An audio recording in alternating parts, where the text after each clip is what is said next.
नमस्कार दोस्तों, मैं राखी आज फिर आपके सामने अपनी एक नई कविता के साथ उपस्थित हूँ। कविता का शीर्षक है दशानन यानी रावण। हम सब ने अपने जीवन में रावण का नाम सुना है, उसके कृत्यों को भी सुना है और अपने अपने हिसाब से उसके चरित्र का जो चित्रण होता है वो भी किया है। तो इस कविता के माध्यम से मैंने कुछ लिखने की कोशिश करी है रावण के माध्यम से, पर मेरा इस कविता से तात्पर्य ये कदापि भी नहीं है कि मैं रावण का समर्थन करती हूँ या उसके कृत्यों को सही ठहराती हूँ। पर दुर्भाग्यवश हमारा सामाजिक परिवेश ऐसा हो चला है जिसने हमें इस तरीके से सोचने के लिए मजबूर किया और उसी अपनी सोच के तहत मैंने इस कविता को लिखा है। आप कहाँ तक मेरी बातों से सहमत हैं ये मुझे जरूर से बताइएगा। तो अब आप चलिए मेरे साथ मेरी कविता में।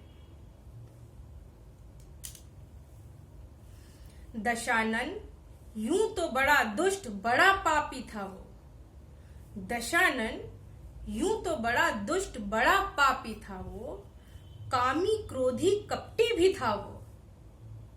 दशानन यूं तो बड़ा दुष्ट बड़ा पापी था वो, कामी क्रोधी कपटी भी था वो, पर नारी का सम्मान करना जानता था। पर नारी का सम्मान करना जानता था, बिना उसकी इजाजत उसे हाथ नहीं लगाना है, ऐसा मानता था। रावण यूं तो बड़ा दुष्ट बड़ा पापी था वो, कामी क्रोधी कपटी भी था वो, पर नारी का सम्मान करना जानता था, बिना उसकी इजाजत उसे हाथ नहीं लगाना है, ऐसा मानता था। पर आज के दशाननों को देखिए तो जरा, पर आज के दशाननों को देखिए तो जरा, कितने आनन हैं इनके, इनको खुद भी नहीं पता। कितने आनन हैं इनके, इनको खुद भी नहीं पता।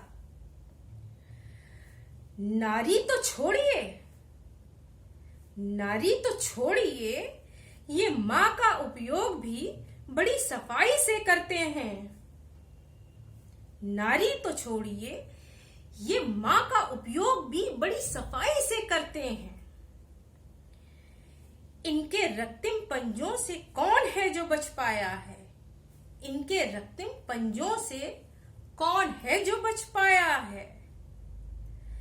क्या माँ क्या बहन हर नारी पे इनके ही खौफ का साया है। क्या माँ क्या बहन हर नारी पे इनके ही खौफ का साया है। ये कोई शेर भी नहीं है, ये कोई शेर भी नहीं है जो अकेले ही शिकार करते हैं। ये कोई शेर नहीं है जो अकेले ही शिकार करते हैं। ये तो वो गीदड़ हैं जो झुंड में ही शिकार को निकलते हैं। ये तो वो गीदड़ हैं जो झुंड में ही शिकार को निकलते हैं। रक्त बीज से ये बढ़ते ही चले जाते हैं, रक्त बीज से ये बढ़ते ही चले जाते हैं। पता नहीं किस दुर्गा काली के ये खाते में है। रक्त बीज से ये बढ़ते ही चले जाते हैं, पता नहीं किस दुर्गा काली के ये खाते में है। रक्त बीज एक राक्षस हुआ करता था जिसको ये आशीर्वाद प्राप्त था कि अगर कोई उसका संहार करेगा तो उसके रक्त की जितनी भी बूंदें पृथ्वी पर गिरेंगी उतने ही रक्त बीज फिर से तैयार हो जाएंगे। तो माँ काली ने उसका संहार किया था। तो उसी पर मेरी ये दोनों लाइनें थी। रक्त बीज से ये बढ़ते ही चले जाते हैं, पता नहीं किस दुर्गा काली के ये खाते में है। इन नर राक्षसों को कोई कैसे पहचाने, इन नर राक्षसों को कोई कैसे पहचाने जो अपनों के ही मुखौटे लगाए फिरते हैं, जो अपनों के ही मुखौटे लगाए फिरते हैं। इनकी नीचता बर्बरता देख, इनकी नीचता बर्बरता देख रावण भी आज शर्मिंदा है। इनकी नीचता बर्बरता देख रावण भी आज शर्मिंदा है। काश कि वो आज फिर से जीवित हो उठता, काश कि वो आज फिर से जीवित हो उठता। कम से कम इन वन मानुषों का संहार तो कर सकता। काश कि वो आज फिर से जीवित हो उठता, कम से कम इन वन मानुषों का संहार तो कर सकता। हाँ मैं मानती हूं, हाँ मैं मानती हूं, सीता हरण भी गलत ही था, लेकिन हाँ मैं मानती हूं, सीता हरण भी गलत ही था, लेकिन नारी का सम्मान तो तब भी सुरक्षित ही था।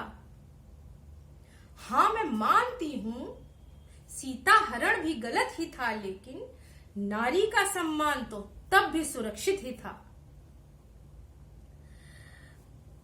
कटु है पर परिस्थितिवश अब यह सत्य ही काम आएगा। कटु है पर परिस्थितिवश यह सत्य ही अब काम आएगा। जैसा कि हमारा सामाजिक परिवेश अब हो रहा है, यही सही वक्त है जब, यही सही वक्त है जब लोहे को लोहा ही काट पाएगा। कटु है पर परिस्थितिवश अब यही सत्य काम आएगा।